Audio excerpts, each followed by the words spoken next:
Hello, good people. Welcome to another Zoomin with Zack. I believe this is episode 33.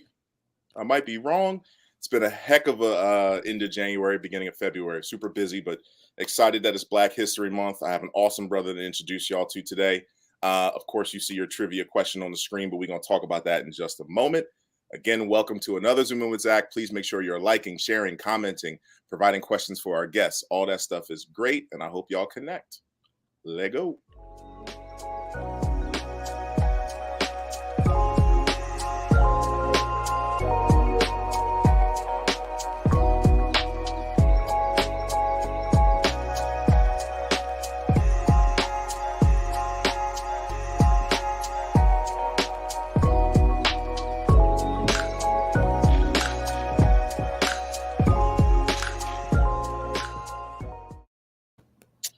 Welcome, everybody, to another episode of Zoomin with Zack. Super excited to have you back for episode 33.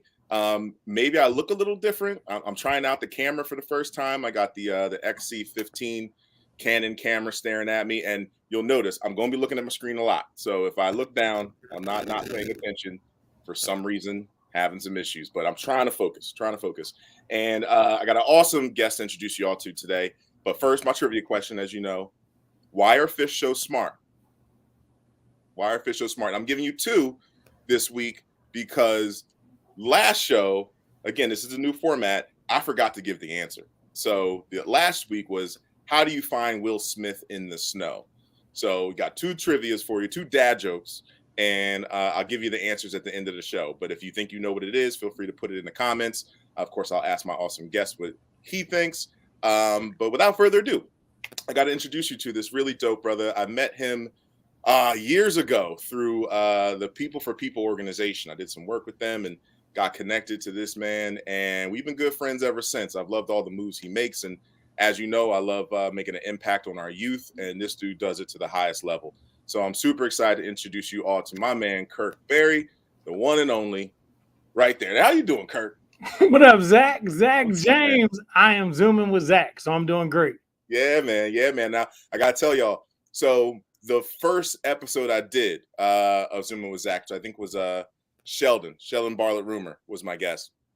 This was the first dude to reach out to me and say like, yo, I like what you're doing, and gave me crazy encouragement. You called me. Yep. Now that I think about it, I'm a phone guy. I don't like doing texts. Wasn't even a text. He was like, listen, I got to tell you, I saw it. I love it. Can't wait for future episodes. And it was a great feeling. I needed that because, like I said, this was me stepping out of my comfort zone and getting in front of the camera and trying something different. So it was super beneficial. I want to publicly thank you for that, Kirk. I appreciate that inspiration. And I want to dig into what you got going on because you help so many people, especially the youth, especially our Black boys in these Philly streets here. So please tell us a little bit more about what you got going on and what folks should get involved with. Absolutely. Well, like I said, I'm excited to be Zooming with Zach. 2022 is off to a great start. When it comes to working with our youth, I'm very excited that this year will be the 7th annual KB Power Mentoring Camp. I have my own nonprofit foundation called the KB Foundation. And we have been for the last 6 years, every summer, hosting our annual mentoring camp where we take young men from the Philadelphia area, surrounding suburbs. My hometown is Norristown, and we take them to an overnight camp experience. And why I'm really excited about that is because, Zach, for the last 2 summers, we've been in a pandemic. And as you can see from that picture up, we still hosted the camp in a fun and safe way. So while a lot of people are realizing that the pandemic isn't going anywhere, they're opening up their summer activities this year, 2022. Well, I have 2 summers in the bag already where we've worked with youth during the pandemic. So I'm excited to take that to the next level now that people are getting more comfortable. The kids are vaccinated, especially our youth, and just having an impact and creating life-lasting experiences for our youth. Right.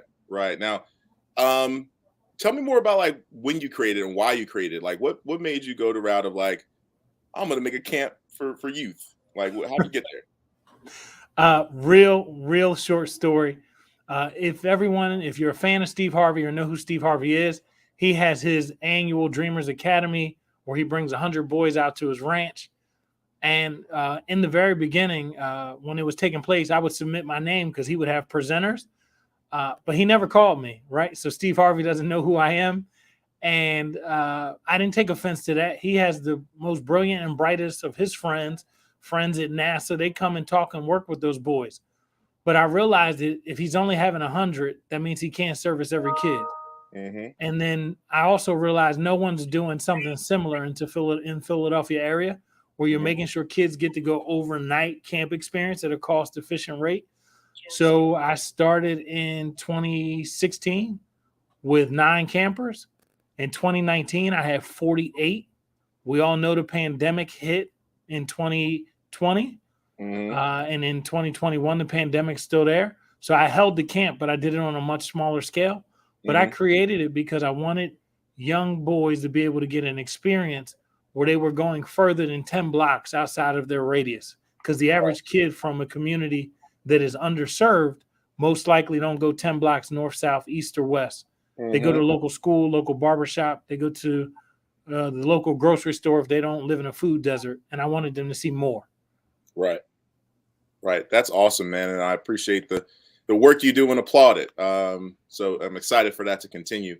And another thing that I know you're into that you've done, because, I have it sitting over there we go, right over my shoulder, is this journal that you created, 90 minutes for 90 days. Tell us a little bit about the journal and what that brings to folks. Absolutely. So I am a youth empowerment speaker, educator. I teach people how to connect and empower with youth. But oftentimes, even you, Zach, other professionals watching this, people ask us, how did you become so successful? How did you start Zooming with Zack? Like, what made you do it?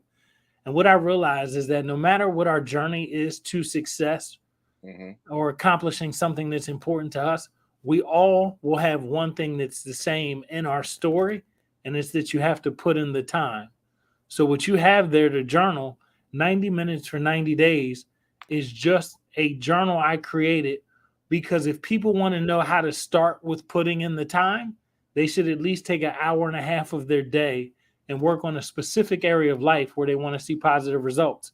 It's not 90 minutes straight. They could do 3 30-minute intervals or 2 45-minute intervals, and it's specific to working on an area of life that's important to them. A lot of times people think this is about weight loss, but if you want to learn a second language, if you want to learn how to create something like Zoomin with Zack, oftentimes because I've written a book before this journal, people ask me, where do you get started with writing your book? I tell them they need to put in the time, but most people don't know. You got 24 hours. So how much time do I put in? So the journal is an answer to that question of success. Awesome. And folks, you can get the journal if you're interested in maybe your child attending the camp. You can do all that at kirkberry.com. But before we get on to my favorite part, our 3 random questions, we were talking a little bit earlier about sort of one of the many pivots that we both made, during the pandemic. And you now have a virtual course. Give folks a little more details on that. Absolutely. I definitely had to make a pivot. Being a speaker, speaking in front of large audiences over the last 2 years hasn't really happened that much for safety reasons. And who knows when we will all be comfortable doing that again. Some organizations do it and some haven't. But my team and I realized that it's like, you know what? You need to be available online. So I created the Connect and Empower Youth Training course. It's for adults who work with youth. That's what a youth empowerment educator. I teach adults how to better to connect and empower with the young people they serve. So if you're a part of a mentoring program, if you're an educator who wants your teachers to do better with their grades, you first got to connect with them. That's the real cheat code. When we want to see our kids excel, connecting is the cheat code. Everyone, if you went to church or you have friends that went to church, there's that one Sunday school teacher that everybody remembers. That's because they connected well. It wasn't about how well they knew the Bible. It was about how well they could connect with the kids. And then we all know all the other Sunday school teachers, they put us to sleep, right? Their ability to connect wasn't that good. And so my online training course is truly teaching adults, parents who struggle with connecting with their kids and say, my kids aren't motivated. They only want to play video games. I Mhm. created a course online people can do in their own time where it can help them help their young people be successful. So that was my pivot. So thanks for asking about that. For sure. For sure. All good pivots, all good work. And I think that's really an interesting space to focus on is like, let me focus on the people who are doing the work who can do it better. I know a lot of people in that space that are working with youth. And again, some of them do a great job and some of them probably struggle from time to time. And I think stuff like this can really help people get over those hurdles, thus make such an exponential bigger impact on the youth. So like, I love this. I want to help you get it out. So folks, make sure you are visiting kirkberry.com. You see it scrolling at the bottom where you can learn more about all this good stuff that Kirk got going on. However, we even got a question. Who popped in there with a question? What age group does he focus on for the camp? Oh, great question. Hello, Ms. Martin. My camp is for young men between the ages of 11 and 13 years old. But we also understand sometimes parents have two sons and one might be at 14. So we do allow 14-year-olds. And then a lot of parents have reached out and said, hey, do you do anything for the older boys, 16 or 17? So because the camp is growing, we have junior counselors where we have young men helping with running the camp. So, but it's designed for 11 to 13-year-olds. And we've done work with junior campers as well, junior counselors as we call them. But they really do work and is volunteer based. Mm-hmm. For sure. And that's a delicate, fragile age. And I think that's a good age to be making this kind of impact. So again, kudos to you. So Kirk, you know about this segment because you've seen my shows. Yes. It's time for 3 random questions. I need your 3-digit number, and none of those numbers can be the same. Got it. All right. Mm-hmm. What you got? 182. 182. Now, Kirk, you've seen my show. You might have written down the numbers that correlate with the questions. I'm letting you know if you did. I randomized going into 2022. So I'm just giving you a heads up. If you think you know what you're getting, you don't know what you're getting. Question number 1. You hit the lottery and you win $100,000. How are you spending it? And you cannot give it away or donate it, Kirk. What is Kirk doing for himself or his family? So do I have to worry about taxes or I get the $1K? We already paid the taxes. Taxes is taken care of, Kirk. Got it. 1K, 100K, not 100K. No. Just enough to make big things happen, but not enough to just like chill. I'm a diversify. Okay. My training course is definitely going to impact the world, but I probably would take about 20K and use that for like advertising and marketing over the next year. 20K. So now I'm left with 80K. And if the little debt that my wife and I have, let's just get rid of that for sure. So, let's say that's another 20K there. Right. So I got 60K left. We're going to take a very nice trip. Because of COVID, I shared with Zack, I got a 1-year-old. My wife hasn't done anything. So we're going to private jet it because she won't get on a plane with my newborn. And we're going to go on a nice 14-day vacation. Ooh. Any money that I have after the private jet and the 14-day vacation, I'm going to invest that. Okay. And top 2 or 3 locations you would go to if you could fly a private jet somewhere right now. She wants to go the Amalfi Coast, all of that over there. Okay. Yeah. So we definitely would go there. We would go to the Maldives for sure. And then we would go to Paris because she loves Paris. My wife loves Paris. All right. We did our honeymoon in Dubai and the Seychelles. So wherever I go has to be further than those 2. That's hard to top. So good luck with that. But good answer. 8 was your next number. Let's give you 8. So I'm gonna edit this question. Okay. So what is a cause you are passionate about and why? And the cause you give me cannot be what your foundation is about or anything you are currently doing. So another cause outside of where you currently are. Another cause outside of where I am. So don't give me the youth. Got it. So so you won't be surprised by this. Fatherhood. Fatherhood, parenting is another cause. I have a co-parenting relationship. I'm married, and so I have a what we call the blended family that we want to be mended. But I'm passionate about parenting. I'm really passionate about making sure people know that co-parenting can work, and educating dads on how to be good co-parents, educating moms on why co-parenting is so important. I have 50-50 custody with my daughter. I understand the impact that has on her, and she showed me the impact. So I'm very passionate about fatherhood. It's not just something that I would do for a paycheck. It's something that I want to continue to show the benefit of it. Gotcha. Last question. You was 182. If you could work in another industry or job, what would it be and why? And this also can have nothing to do with parenting or youth. Another industry and why? I would never do this, but I think it's a good answer because I think being a flight attendant is dope. You get to see so many parts of the world. Mm-hmm. I think I would be a good one. Southwest, they don't give us assigned seats, but their customer service on the flights, they are really funny. They're really good. They hire people with great personalities. I feel like I could do that. But I would do it because I want to see other parts of the country. I think it's amazing that tonight we could go to sleep on a plane. We can go far enough that we could wake up in the morning and be somewhere we've never been before. I think that's pretty amazing. Want to see the world for sure.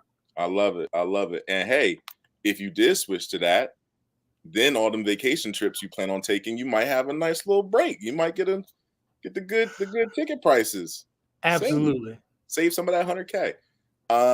This is fantastic. Thank you so much for your time, Kirk, for your answers. For all the folks who are watching, always please like, comment, share. You can still comment even if you're not seeing this live. Kirk will answer. I will answer. We will definitely have correspondence. And support my man because he's doing great work. Support him year round. This isn't a Black History Month. Support him now while you can. Support him all the time. Whether it's checking out the book or some folks who could benefit from that workshop, or some youth that could benefit from the camp. Visit kirkberry.com and check my man's out. Kirk, as you know, I'm about to leave, and I'm gonna leave it to you to close the show. And again, I appreciate you being here today with me, my brother. Thank you. Peace. So this part of the show I knew was coming, so I'm real nervous about it, but I just want to share one quick message. Zack interviews a lot of great people on his show. And for those who support and watch it, the different versatile industries that people work in. My message is to anyone watching this: do something in life that is fulfilling and encouraging, like the many guests that Zack invites on. There's nothing worse than doing something every day that you don't enjoy, that doesn't fuel you, that doesn't make you better for your family. And I want to assume that the guests that Zack has on, much like myself, we all do things that fulfill us so that we can be better in other parts of our life and in the world. I want to encourage you, do something that fulfills you. And it doesn't just have to be work related. We all have to earn an income, but when work is done, do something that impacts your life and the lives of those around you. Have a great weekend.